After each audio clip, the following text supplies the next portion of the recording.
잠언 31장 10절부터 우리 31절까지 말씀을 보도록 하겠습니다. 잠언 31장 10절부터 31절입니다. 찾으셨으면 제가 봉독해 드리겠습니다. 누가 현숙한 여인을 찾아 얻겠느냐? 그의 값은 진주보다 더하니라. 그런 자의 남편의 마음은 그를 믿나니 산업이 핍절하지 아니하겠느며, 그런 자는 살아있는 동안에 그의 남편에게 선을 행하고 악을 행하지 아니하느니라.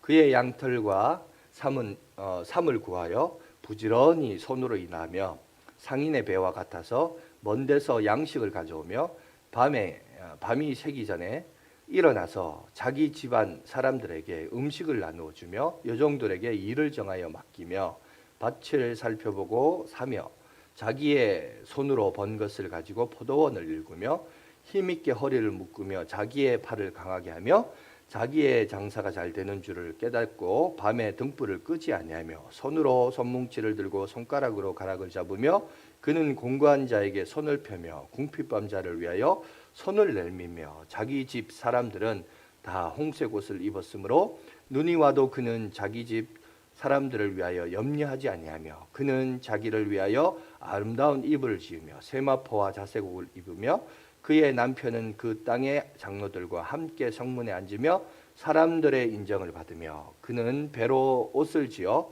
팔며 띠를 만들고 상인들에게 맡기며 능력과 정기로 옷을 삼고 후리를 웃으며 입을 열어 지혜를 베풀며 그의 혀로 인애의 법을 말하며 자기의 집안일을 보살피고 게을리 얻은 양식을 먹지 아니하나니 그의 자식들은 일어나 감사하며 그의 남편은 칭찬하기를 덕행 있는 여자가 많으나 그대는 모든 여자보다 뛰어나다 하느니라.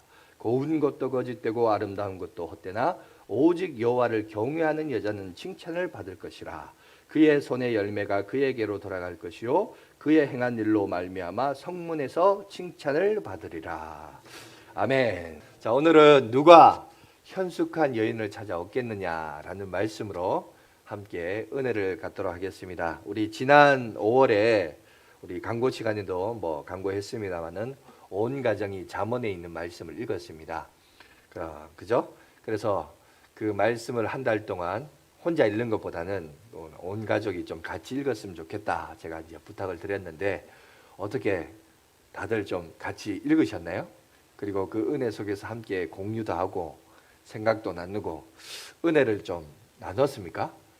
예, 대답이 좀 시원찮은 거 보니까 시큰둥한 거 보니까 좀 불안불안합니다만은 자, 하여튼 그렇습니다. 참 이래 보니까 우리 오늘 본문도 보면 그 잠언의 이제 결론이에요. 오늘 본문은 이 잠언의 결론인데 이 결론의 31장 10절이 어떻게 시작하느냐?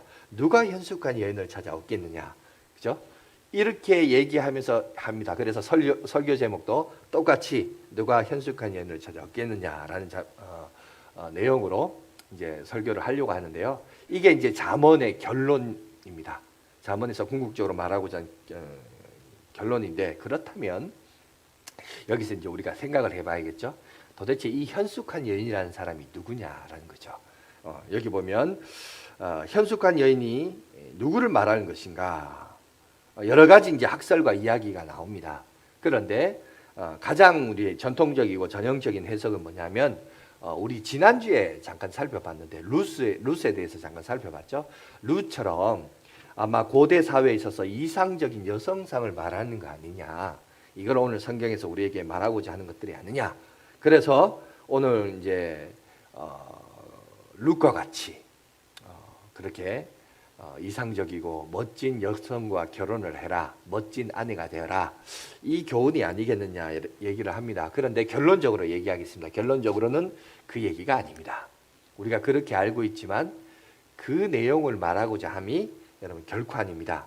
그래서 성경은 그걸 얘기하는 게 아니에요. 그래서 총각들은 이런 여자 만나서 결혼해라, 아내들은 이미 결혼한 아내는 아내를 바꿀 수 없으니까 아내들이 바뀌어져라. 그래서 이런 여자가 되어라.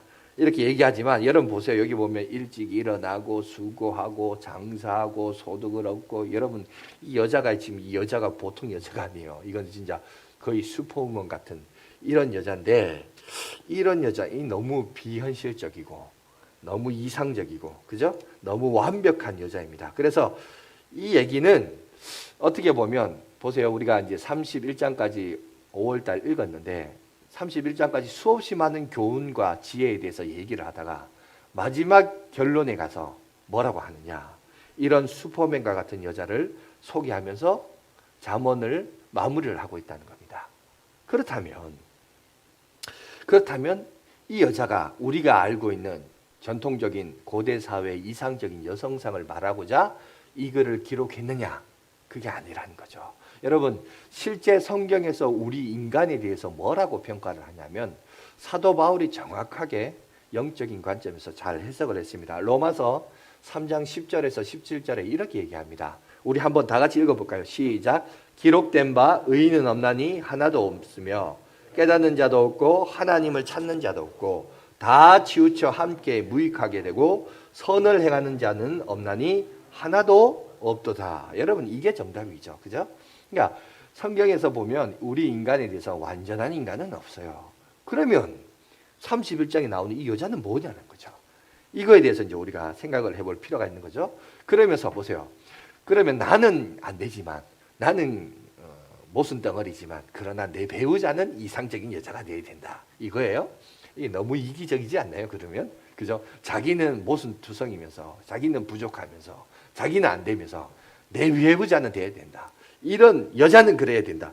이거는 너무 남성 우월주의적인 관점에서 보는 해석입니다. 그래서 이거는 고대의 어떤 이상적인 여성상에 대해서 말하고자 이 성경이 기록한 내용이 아니라는 겁니다. 그러면 이거를 하나의 어떤 은유적으로 봐야 되느냐? 그러면 은유적으로 봐야 되는데 이거를 뭐라고 은유적으로 봐야 되느냐? 그래서 어떤 사람들은 이렇게 얘기도 합니다. 이 현숙한 여인은 특히 이제 여러분 보세요. 잠언은 지혜에 관해서 많이 얘기를 하고 있거든요. 근데 이 지혜라고 하는 이 단어도 여러분 히브리 어법에 보면, 그들의 언어를 보면 히브리 언어에서 이게 여성 명사예요. 그래서 아마 이게 지혜라는 것을 여성 명사이기 때문에 아마 이 지혜를 의인화해서, 그래서 오늘 여기 보면 현숙한 여인이 지혜가 아니겠느냐, 지혜를 의인화한 거 아니냐, 이렇게 얘기합니다. 여러분, 이것도 결론적으로 얘기하자면 아닙니다. 여러분, 잠언은 크게 여러분 1장부터 31장까지 세 가지를 얘기해요. 첫 번째는 뭐냐? 지혜에 대해서, 지혜가 많이 나와요. 아까 말했듯이 지혜에 대한 내용이 많고, 두 번째가 뭐냐? 부귀를 얘기합니다. 부에 대해서, 그렇죠? 재물에 대해서 성경이 우리에게 교훈을 하고 있고, 세 번째가 뭐냐? 바로 여인이에요. 그래서 오늘 여인과 관련된 여인상을 오늘 등장하게 되는 것을 보게 되는데, 그래서 아마 이 지혜에 대해서 특별히 잠언은 많이 언급하고 있기 때문에 아마 이 지혜라는 여성 명사를 사용했기 때문에 이것을 의인화해서 은유적인 표현으로 하지 않겠느냐 얘기하지만, 성경에 보면 여인에 대한 언급이 많다고 그랬잖아요. 근데 거기도 보면 여인에 대해서 언급을 할 때 여인도 다 똑같은 여인이 아니고 잠언에 등장하는 여인은 크게 두 종류가 있습니다. 잠언 7장에 보면 가장 잘 나와 있는 여인 한 사람이 있는데, 또 다른 여인을 소개하는데 거기 보면 현숙한 여인에 반대되는 개념이 있어요. 그게 누구냐? 음녀라는 여자를 소개하고 있습니다.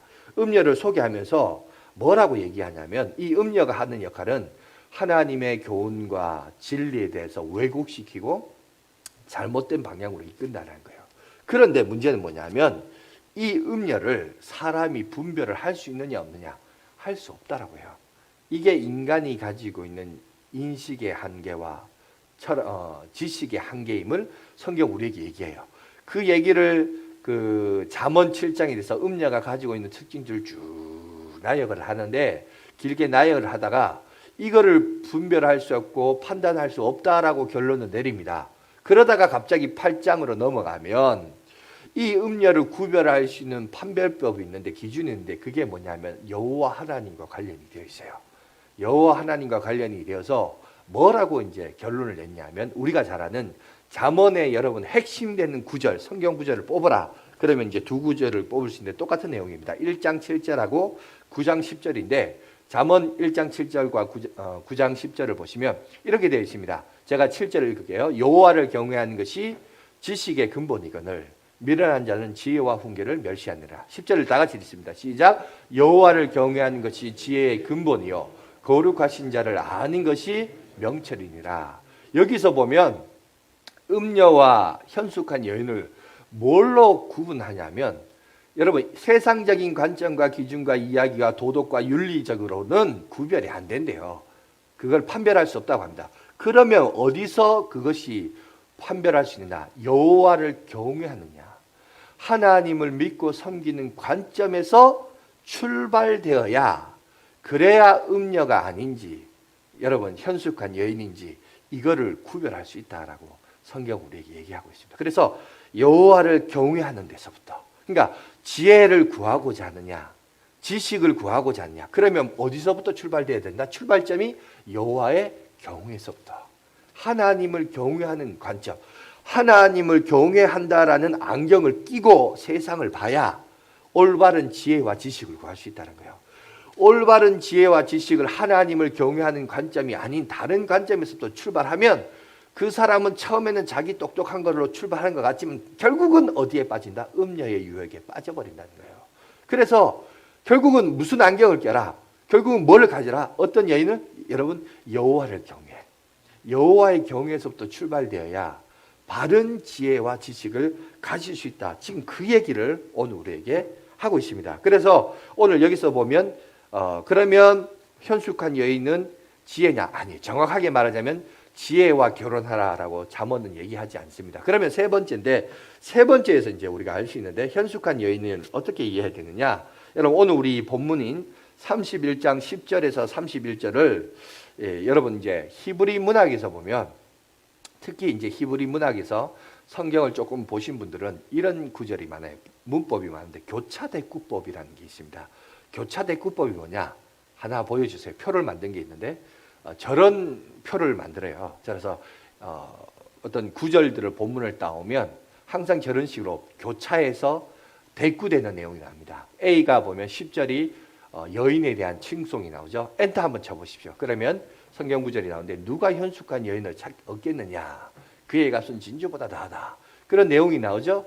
그리고 이제 B가 나오고 칭찬받는 여인의 모습을 쭉 소개하고 있고, 또 C라는 주제가 나와요. 그래서 이 여인은 어떤 일을 했느냐, 왜 했느냐, 그래서 13절부터 19절까지 자신의 기술과 능력을 바탕으로 이익과 무역을 하는 모습을 보여주고 있고요. C-는 비슷합니다. 비슷한데 조금 다르죠. 그 이익을 바탕으로 공동체에 또 유익을 주는 역할들을 합니다.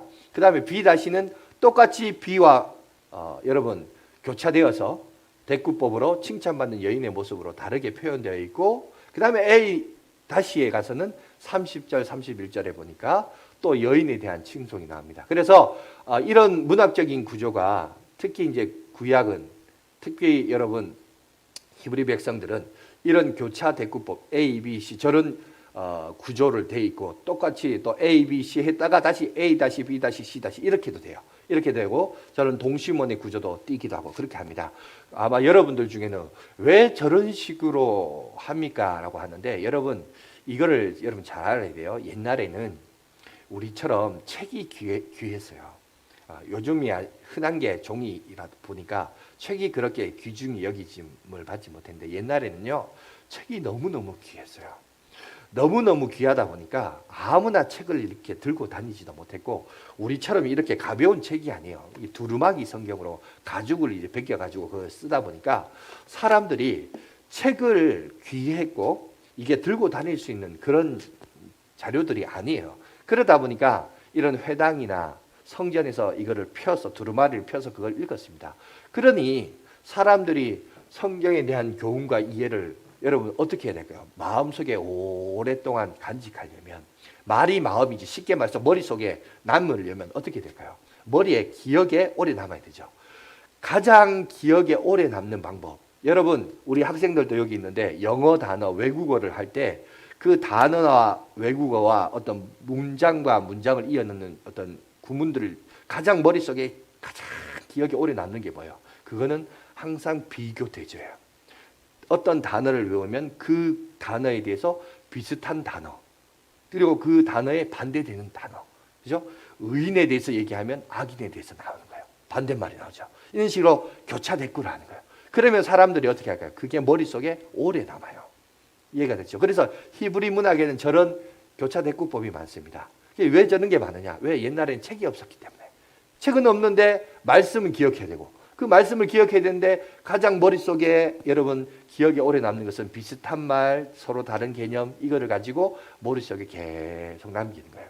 그래서 이게 이런 문구들이 많습니다. 자, 이 얘기를 이제 소론이 너무 길었고, 그래 저기 내용을 보면 다시 그걸 보여주세요. 거기 보여주시면 A와 A 다시 저 부분을 보면 우리가 여러분 현숙한 여인이 누구라는 것을 오늘 우리에게 얘기해요. 여러분 여기 보면 자 A 10절에 누가 현숙한 여인을 찾아왔겠느냐. 여러분 저것도 보면 그냥 저렇게 말하니까 아무렇지 않게 우리가 이제 읽습니다만은 누가 현숙한 여인을 찾아왔겠느냐. 저거는 그 옛날에 보면 이 단어는 뭐냐면 일종의 관용구입니다. 어떤 관용구냐면 부정, no라는 대답, 못 찾는다라는 여러분 그 뭐랄까요? 답을 얻고자 하는 그 질문을 던지고자 하는 그 답을 얻기 위해서 그 질문을 던지는 일종의 관용구예요. 그러니까 누가 현숙한 여인을 찾아왔겠느냐? 그 얘기를 던지면 질문은 못 찾습니다. 어떻게 찾겠습니까? 이 답이 유도되는 일종의 그때 당시 히브리 문학의 전통적인 관용구입니다. 그래서 no라고 얘기를 하면서 쭉 10절부터 성경을 쭉 11절 이어서 29절까지 얘기하는데 그 29절까지 보면 그 여자가 누구인지를 얘기를 안 해요. 그 얘기를 안 하다가 이 교차 대꾸법의 원리를 따라서 A-에 가서 비로소 그 여인이 누구라는 것을 우리에게 얘기하는데 그게 뭐냐? 30절 보세요. 고운 것도 거짓되고 아름다운 것도 어떠나 뭐라고요?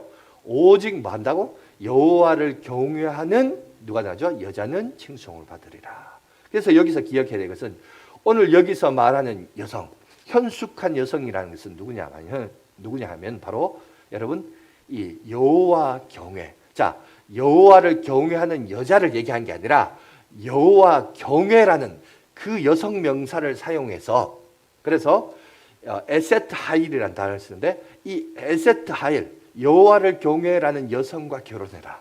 이 얘기를 한 거예요. 여호와를 경외하는 여자와 결혼하라는 게 아니라 여호와의 경외라는 여성 명사를 사용해서 그 여인과 일종의 은유법이죠. 그래서 그런 여성과 결혼하는 자가 뭐다고요?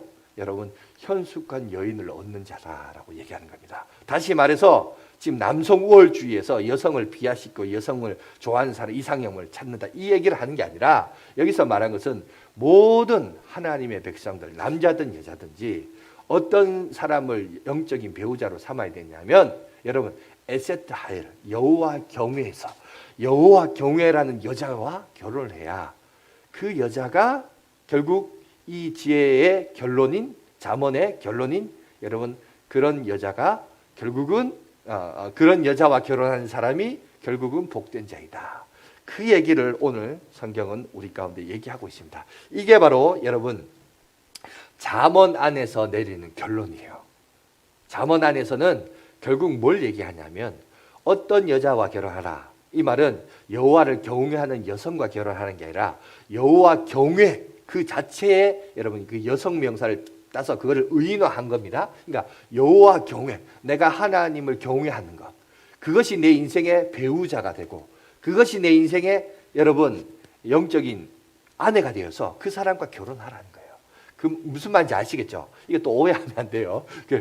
거기서부터 이제 끝이 납니다. 그런데 문제는 잠언은 여기서 끝나요. 끝나는데 여러분 중요한 것은 뭐냐면 여기까지 이 잠언 내에서는 이게 결론인데 이 성경은 항상 그래요. 성경은 성경을 가지고 해석을 해야 됩니다. 이 잠언이 가지고 있는 신학적 한계는 여기까지예요. 그런데 이 신학적인 지식이 발전을 해요. 참 놀라운 사실은 이게 후대에 기사를 쓴 사람들은 이 정신을 가지고 발전시켜서 여러분 신약에까지 우리에게 이 의미가 구체적으로 어떤 의미인지 다시 한번 재해석되고 여러분 발전하는 개념을 우리 가운데 보여주고 있는데 그래서 여호와 경외하는 그 경외하는 삶은 어떤 삶인가라는 것을 우리가 다른 성경에서 우리가 발견할 수 있는데요. 그게 뭐냐? 어떻게 발전되느냐? 자, 그래서 이 여호와의 경외가 어떤 의미에서 어떻게 하나님이 여러분 잠언의 기사에게는 이렇게 기록하고 끝이 났지만 여러분 이것이 성경 전체에 어떻게 해석되어지고 발전되는가를 오늘 우리가 살펴볼 필요가 있습니다. 그 대표적인 예가 이사야 선지자의 글입니다. 이사야 54장 5절의 말씀을 보시면 이렇게 얘기합니다. 다 같이 한번 읽어볼까요? 시작. 이는 너를 지으신 이가 내 남편이시라.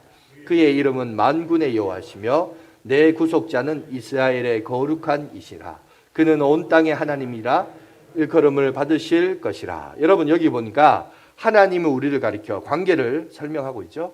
그런데 하나님이 우리를 지으셨는데 너를 지으신 이가 누구라고요? 하나님이에요. 근데 그 하나님이 뭐라고 소개하고요? 남편이라. 그죠? 하나님이 우리의 남편이면 그럼 하나님의 입장에서 우리는 뭐예요? 신부죠. 아내가 되는 겁니다. 무슨 말인지 아시겠죠? 그리고 이거는 이사야만 그렇게 하냐? 아니요. 예레미야 선지자도 똑같은 비슷한 얘기를 합니다. 3장 14절에 한번 읽어봅시다. 시작. 여호와의 하나님이시라. 매역한 자식들아 돌아오라. 나는 너희 남편임이라. 내가 너희를 성읍에서 하나와 족속 중에서 둘을 택하여 너희를 시온으로 데려오겠고. 여기 보니까 여기서도 하나님과 우리 사이를 무슨 관계로? 부부 관계로 표현을 하고 있어요. 그죠? 그리고 이것이 신약에 넘어와서 에베소서 우리가 5장 24절 25절 우리 가정의 달을 맞이해서 이 구절을 읽었는데 기억나시죠? 우리 한번 다 같이 읽어보겠습니다. 시작. 그러므로 교회가 그리스도에게 하듯 아내들도 범사에 자기 남편에게 복종할지니라. 남편들아 아내 사랑하기를 그리스도께서 교회를 사랑하시고 그 교회를 위하여 자신을 주심같이 하라. 여러분 여기서 보니까 결국 성경에서 발전된 개념이 뭐냐? 하나님과 우리 사이를 무슨 관계로? 부부 관계로 우리에게 묘사하고 있어요. 그 말은 다시 말해서 오늘 31장에서 말하고자 하는 현숙한 여인은 누구를 얘기하는 겁니다. 여러분 하나님을 믿고 경외하는 하나님의 백성, 성도를 얘기하는 거예요. 이해가 되시죠? 그러니까 여기는 여자에게만 제한시킨 게 아니에요. 여기서의 여성은 여호와를 경외하는 여자라는 말은 하나님을 경외하는 성도, 하나님을 경외하는 교회, 여러분 그죠? 이 교회가 바로 여자라는 거예요. 이 잠언에서 말하는 하나님을 경외하는 백성들이여 들으라는 거예요.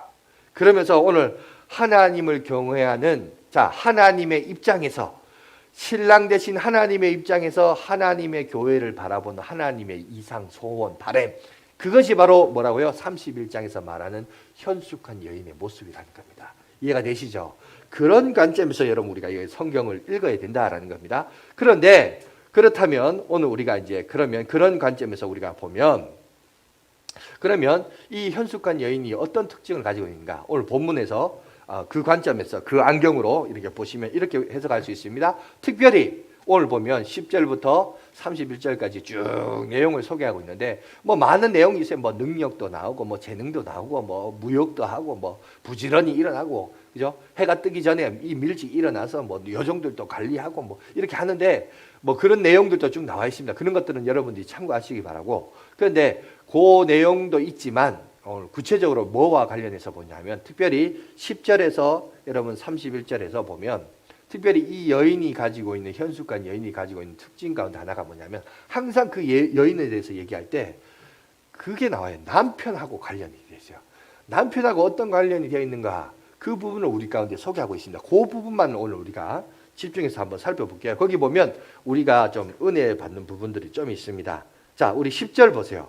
누가 현숙한 여인을 찾아 얻겠느냐? 그의 값은 진주보다 더하니라. 이렇게 얘기해요. 그죠? 자, 진주보다 더하다. 여러분, 이 진주라는 단어가 들어갑니다. 그래서 여러분, 이 진주라는 해석을 얼마나 존귀하고 귀하면 그 여인을 뭐로 비유를 했냐면 진주라는 보석을 비유를 들어서 오늘 우리에게 설명을 하고 있습니다. 그러면 성경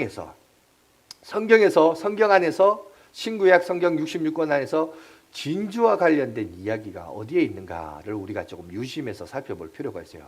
그런데 아니나 다를까 우리의 신랑 되신 예수님이 천국에 대한 비유를 설명할 때 이 진주 장사에 대한 비유를 들어서 설명을 한 적이 있습니다. 마태복음 13장 45절 46절 보세요. 자, 우리 한번 읽어봅시다. 시작. 또 천국은 마치 좋은 진주를 구하는 장사와 같으니 극히 값진 진주 하나를 발견하며 가서 자기의 소유를 다 팔아 그 진주를 사느니라. 여러분 여기 보면 진주가 나옵니다. 자, 그 본문을 보여주세요. 자, 여기 보면 진주가 나오고 좋은 진주를 구하는 장사가 나와요. 여러분 물어봅시다.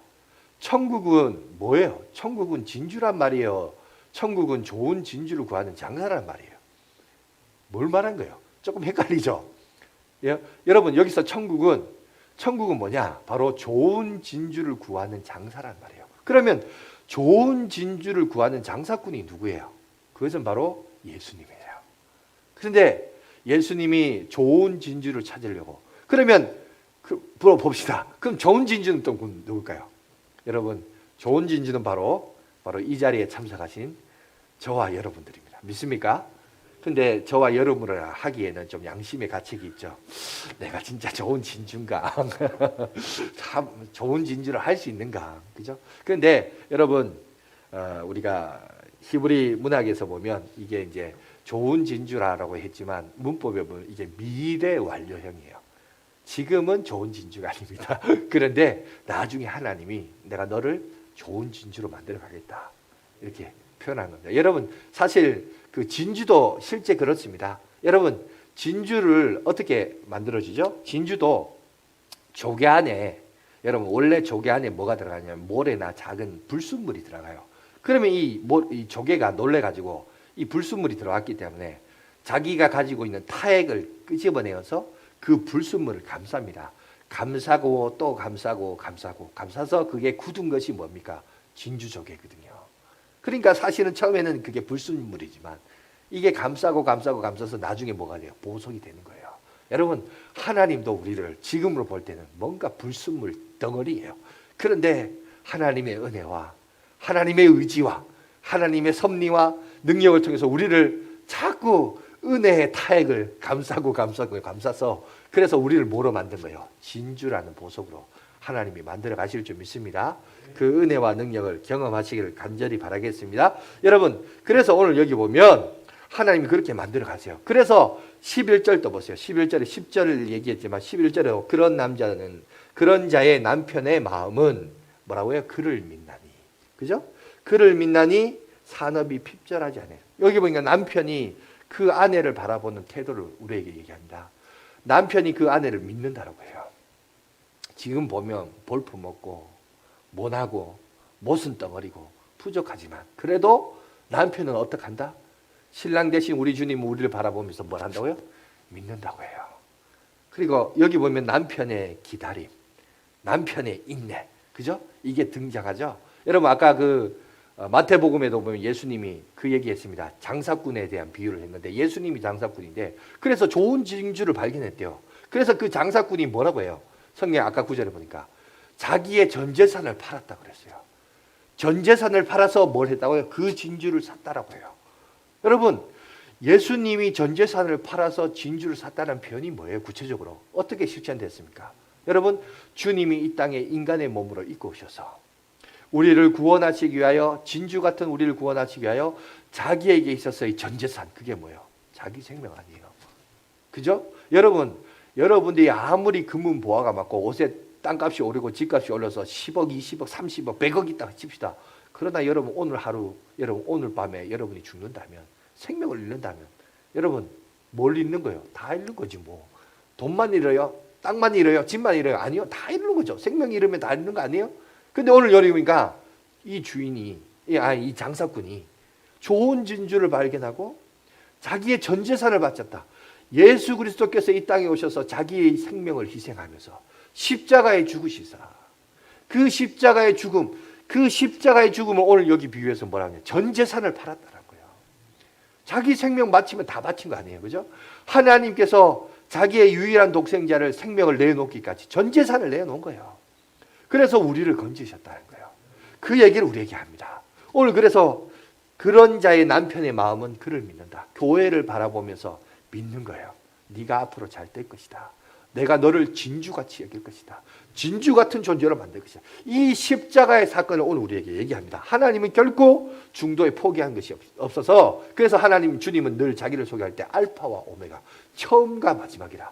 여러분 하나님은 늘 우리를 향하신 기대와 비전과 꿈을 그것을 갖고 계세요. 그리고 그것을 포기하지 않고 끝까지 갑니다. 그리고 우리도 역시 기도할 때 그 이름을 부르면서 그 하나님의 주님의 성품을 부르면서 하나님이 나를 아름답게 만들어 가시고, 그죠? 값진 진주 보석과 같이 여기 정도로 우리를 이끌어 가시는 여러분 놀라운 역사가 여기 우리 가운데 있는 겁니다. 그죠? 그래서 그 은혜를 받고 그 사랑을 받은 자들이 오늘 12절을 보세요. 자, 10절, 11절, 12절. 그런 자는 살아있는 동안에 그의 남편에게 선을 행하고 악을 행하지 아니하느니라. 여러분, 마땅히 구속받은 백성들, 하나님의 은혜를 받은 사람이 어떻게 살아갈까요? 여러분, 우리 쪽에서 우리의 책임과 우리의 사랑하는 삶의 태도를 오늘 성경 우리에게 얘기합니다. 너희가 주님으로부터 이런 은혜를 받지 않았느냐. 그러니 12절 동안 그 남편에게 선을 행하고 주님을 위하여, 우리 신랑 되신 주님을 위하여 선을 행하고 악을 행하지 않아야 되지 않느냐. 그죠? 그 얘기를 오늘 성경 우리에게 하고 있습니다. 또 우리 성경에 보면 남편과 관련된 구절이 23절 보세요. 쭉 내려와서 자, 이렇게 얘기합니다. 그의 남편은 그 땅의 장로들과 함께 성문에 앉으며 사람들의 인정을 받으며, 이렇게 얘기합니다. 여러분, 제가 구약 성경을 강의할 때 창세기 이제 뭐 우리가 지금 그 다음에 출애굽기를 지금 하고 있습니다만, 창세기 할 때 늘 얘기했습니다. 성문이 갖는 기능. 성문은 여러분 크게 두 가지 기능이 있습니다. 첫 번째, 그 동네 유지, 아주 지위가 높은 사람이거나, 그 다음 성문은 아무나 앉는 게 아니라 그런 역할을 하는 사람이 앉는 거고, 두 번째, 판결 장소입니다. 옳고 그름을 판결할 때 재판장이 바로 그 성문이었습니다. 왜? 증인들이 있어야 되기 때문에. 성문은 들어가고 나가는 사람들이 많기 때문에 아침 저녁으로, 그죠? 아침에는 집에서 성문으로 나가고 저녁에는 산으로 들로 바다로 나갔다가 저녁에는 들어오니까 들어가고 나갈 때마다 사람들이 많기 때문에 증인들이 있어야 돼요. 그 증인들과 함께 맹세를 시키고 판결을 하고 결정을 짓는 곳이 성문이었습니다. 그래서 성경을 여러분 이렇게 볼 때 성문이란 단어가 나올 때 주목해야 됩니다. 그런데 여기 보니까 성문은 첫 번째 유지였다. 여러분 제가 지난주 살펴본 룻 이야기할 때 보아스가 성문에 앉았어요. 왜? 그 베들레헴 땅의 유지였습니다. 그래서 보아스가 그 성문에 앉아서 소개하고 있죠. 그리고 오늘 현숙한 여인에 대해서 31장을 얘기하는데, 아마 우리뿐만 아니라 이스라엘 역사에서도 아마 가장 이 현숙한 여인의 이상적인 롤 모델이 누구냐 그러면 룻이었다라고 이스라엘 백성들도 그렇게 얘기를 합니다. 룻이 현숙한 여인이었다 이 말은 아니에요. 반대로 얘기하자면 성경에는 이 현숙한 여인의 대표적인 롤 모델이 구약에 두 인물이 있는데 아비가일과 룻이라는 모압 여인 룻이 등장을 합니다. 그렇게 소개는 하고 있지만 중요한 것은 뭐냐면은 그 현숙한 여인 가운데 보아스가 그런 역할을 한 거예요. 그죠? 그 동네의 유지로서 중요한 위치에 있었다는 겁니다. 그런데 오늘 여러분 보세요. 23절에 뭐라고 하냐면 이 남편이 성문에 앉아 있는데 누구 때문에 주변 사람들한테 칭찬을 받고 인정을 받는다고요? 아내로 말미암아. 그죠? 아내로 말미암아 칭찬을 받는다. 여러분, 이걸 반대적인 개념으로 생각해 봅시다. 여러분, 오늘날 교회가 하나님의 백성으로서 하나님의 영광을 위하여 헌신하고 살아가야 되는데 자꾸 뉴스에 나와요.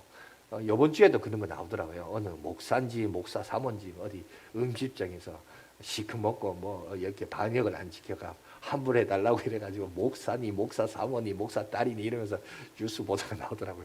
여러분, 그런 거 뉴스 보도 나오면 누가 욕 얻어먹어요? 예수님이 욕 얻어먹어요. 그죠? 저 예수쟁이들 좀 목사락하는 사람이야. 사모라는 사람이지. 돈 그거 욕심내가지고 그걸 환불해달라고 그러고 그게 뉴스거리가 되고 여러분 그런 겁니다. 그러니까 우리가 잘하면 어떻게 되냐? 오늘 성경의 본문대로 그 남편이 성문에서 칭찬을 받아요. 근데 우리가 못하면 주님이 욕 얻어먹어요. 저 예수쟁이들, 교회 다니는 것들. 그죠? 그러니까 우리가 어떻게 하느냐. 이게 참 중요해요. 오늘 여기도 보니까 23절에 여러분 우리가 어떤 행동에 따라 여러분 주님께 영광이 되기도 하지만 주님의 영광을 가린, 그래서 우리의 내면의 함기와 외면의 성실함과 근면함과 섬김을 통하여 세상 사람들에게 빛과 소금의 역할을 감당해야 된다. 지금 그 얘기를 오늘 우리에게 얘기합니다. 자, 그러면서 28절 보세요. 또 28절에 또 이렇게 얘기합니다. 그의 자식들은 일어나 감사하며. 여러분, 자식들이 일어나서 감사했다라고 해요. 여러분, 이 여인이 뭐까지 잘했냐면 신앙의 계승과 신앙의 유산까지 그 자식들에게 나눠줬다. 아주 성공한 여자죠. 여러분, 이거는 오늘날 교회도 마찬가지입니다. 신부인 교회도 다음 세대를 위해서 우리가 잘 감당해야 돼요. 특별히 우리 7월, 8월에는 여름 수련회가 있습니다. 요새 우리 교사들 강습회 한다고 지금 수고하고 애쓰는데 여름 행사를 위해서 많이 준비하고 있습니다. 여러분들 많이 기도해 주시고 관심 가져주시기 간절히 바라겠습니다. 그래서 우리가 다음 세대에도 잘해야 돼요. 그죠? 오늘 성경은 우리에게 얘기합니다. 그 자식들은 일어나 감사하며 그의 남편은 칭찬하기를 하고 이렇게 얘기하고 있습니다. 그죠? 칭찬을 하는데 어디서 칭찬하느냐? 남편이 아내를 칭찬하는데 31절에 칭찬합니다. 31절 보세요. 그의 손의 열매가 그에게로 돌아갈 것이요 그의 행한 일로 말미암아 성문에서 칭찬을 받아요. 또 여기 또 성문이 나와요. 그죠? 그래서 성문은 두 가지입니다. 자, 앞에는 신랑이 칭찬을 받습니다. 그런데 여기 보니까 31절은 또 우리 때문에 또 신랑 되신 그리스도께서 우리를 칭찬하신다라고 오늘 성경 우리에게 얘기하고 있습니다. 그런데 여기서 신랑이 우리를 칭찬한다는 말은 이건 다른 말로 말하자면 여기는 심판이에요. 아까 말했던 유지가 성문에 앉아 있고 이제 이게 결국 누가 누구를 칭찬하고 누가 누구로 평가를 받느냐에 따라서 해석이 다르다는 거예요. 그러니까 유지가 있고 심판이 있습니다. 그러니까 아랫사람이 윗사람으로부터 평가받는 것은 심판의 개념이고 그리고 윗사람이 여러분 그걸 하는 것은 유지적인 개념으로서 이제 해석이 되는데 문제는 뭐냐면 이 성문에서 칭찬이 있고 상벌이 있다.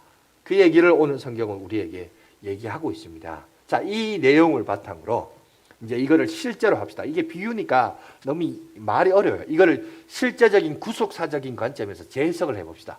이 얘기입니다. 하나님이 우리를 향하여 구원을 계획하시고 만들어 가시는데 이 구원을 만들기 위하여 창세기에 보니까 하나님이 한 사람을 선택해요.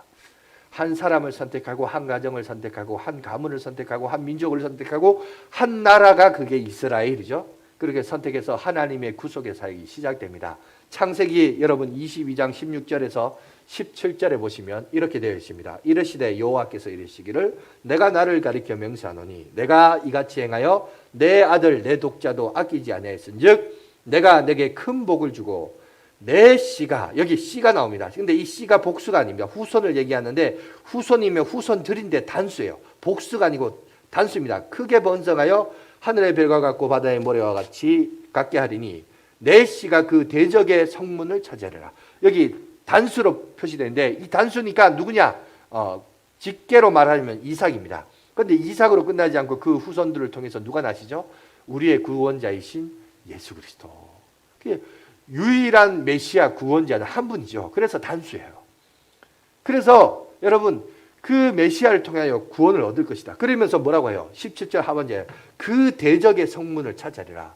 성문이 아까 말한 모든 것을 판결하고 결정 내린 곳이란 거죠. 결국 뭐냐? 뭘 얘기하냐? 대적의 성문을 얻는다는 것은 최종적으로 너희들을 구원하겠다는 거야. 하나님의 백성으로서 완전한 구원을 성취시키겠다는 하나님의 의지가 여러분 창세기에서부터 벌써 하나님이 계획하십니다. 그리고 이것이 어디 가서 이루어지죠? 요한계시록에 가면 앞으로 장차 우리가 이루어질 완성될 하나님의 나라에 대해서 소개하는데 그게 요한계시록 21장 1절 2절에 이렇게 되어 있습니다. 또 내가 새 하늘과 새 땅을 보니 처음 하늘과 처음 땅이 없어졌고 바다도 다시 있지 아니하더라. 또 내가 보매 거룩한 성 새 예루살렘이 하나님께로부터 하늘에서 내려오니 그 준비한 것이 신부가 남편을 위하여 단장한 것 같더라. 여러분 하나님의 나라가 이 땅에서 내려오는데 하나님의 나라가 내려오는데 그게 누구라고요? 신부가 신랑을 위하여 단장했다 그래요. 그러면서 그 천국의 크기와 범주와 모습을 얘기하는데 그 천국을 들어가는 문을 소개합니다. 그게 21절에 소개되어 있는데 저기 떠 있죠? 한번 다 같이 읽어봅시다. 시작. 그 12문은 12진주니 각 문마다 각 개인의 진주로 되어 있고 성의 길이 맑은 유리같이 정금이더라. 여러분 여기 보시면 여기서 진주라고 비유를 하지만 여기서 이 진주는 여러분 잠언 31장에 어떤 여자를 진주라고 했죠? 현숙한 여인을 진주라고. 그럼 현숙한 여인이 누구라고 그랬어요? 성도라고 그랬어요. 그러니까 다시 말해서 우리가 이거 오해하면 안 돼요. 자, 저것도 요한계시록도 비유예요. 그 말은 뭐냐면 열두 진주, 그러면 거기 가면 진짜 진주라는 문이, 하나님의 천국 가면 진짜 문이 있다는 말이 아니고 결국 뭐라는 거예요? 성경에 우리가 사도행전에 보면 네가 밟는 땅이 뭐가 된다고요? 하나님의 나라가 될 것이다. 그러니까 하나님의 나라의 천국의 개념의 기준이 뭐냐? 그거는 사람이에요, 사람. 건물이 교회가 아니듯이 사람이 교회이듯이 천국도 진주문이 있다. 그러니까 진짜 진주로 된 문이 있는 게 아니라 그 진주의 실제가 누구예요? 성도라는 거예요. 그러니까 하나님을 믿는 성도가 있는 곳이 뭐라는 거예요? 천국이란 거예요. 무슨 말 아시겠죠? 진주문이 있다는 게 아니에요. 비유예요, 비유. 그러니까 그 진주의 실제는 뭐예요? 하나님의 백성. 그러니까 하나님이 백성들이 거주하고 하나님이 백성들이 거주하는 새하늘과 새 땅. 그것이 하나님의 성전의 크기고 천국의 크기인데 그 크기에 여러분 그 울타리가 뭐냐면은 진주문이에요. 근데 그 진주문이 실제는 뭐예요? 성도라는 거예요. 진짜 어떤 울타리가 있고 틀이 있는 게 아니라 무슨 말인지 이해가 되시죠? 그러니까 하나님의 백성들이 거주하는 그곳이 어디를 가든 그게 크기가 되고 그것이 하나님의 백성이 되고 그러니까 결국은 그 진주문의 실제도 결국은 뭐예요? 하나님의 백성이란 겁니다. 하나님의 백성이 요만큼 있으면 이게 이만큼 있는데 이만큼 있는 것을 그 문을 크기를 진주라는 문으로 비유를 한 거지 진짜 진주가 있는 거 아니란 말입니다. 이해가 되시죠? 그리고 이제 아까 길을 이제 금으로 표현했는데 금은 이제 보통 우리가 믿음, 신앙을 비유로 이제 설명을 하고 있는 겁니다. 그래서 신앙이 있는 자들이 믿음을 바탕으로 하나님의 백성들이 그죠? 거주하고 활동하는 크기를 이제 진주라고 오늘 우리에게 소개하고 있는 겁니다. 그러니까 결국은 뭐냐? 잠언 31장을 이제 정리해 봅시다. 남편에 대한 현숙한 여인은 뭐냐? 비록 우리 지금의 모습은 완전하지 못해요. 성숙하지 못합니다. 불완전합니다. 모순덩어리입니다. 그러나 하나님이 이제 미래 완료형 우리를 장차 그렇게 만들어 가실 거예요. 내가 너를 포기하지 않겠다. 왜? 내가 너를 구원하기 위하여 뭘 했죠? 값을 샀어요. 전부를 바쳤어요. 주님의 생명을 바쳤어요. 주님의 생명보다 더 귀하고 값지고 가치 있는 거 있어요? 없어요. 내가 너를 포기하지 않겠다. 끝까지 나는 알파와 오메가로서 끝까지 너를 붙들고 이끌어갈 것이다. 하나님의 주님의 그 강렬한 의지와 믿음을 바탕으로 하나님의 거룩한 백성으로 너를 만들어갈 것을 오늘 우리에게 얘기하고 있습니다. 그 은혜를 알고 그 은혜를 깊이 묵상한 사람들은 그러면 우리가 남은 생을 어떻게 살아갈까요? 그건 이제 여러분의 은혜에 따라 다르겠지만 여러분 그 바탕으로 여호와의 경외라는 여러분 여성과 결혼함으로 그죠? 그렇게 살아갈 때 무엇이 나온다? 지혜로운 삶이 나온다. 그게 잠언이 말하고자 하는 거예요. 그 지혜는 이제 사람마다 조금씩 은사마다 조금씩 다르겠지만 중요한 것은 여러분 그 지혜를 바탕으로 주님 앞에 영광 돌리고 그죠?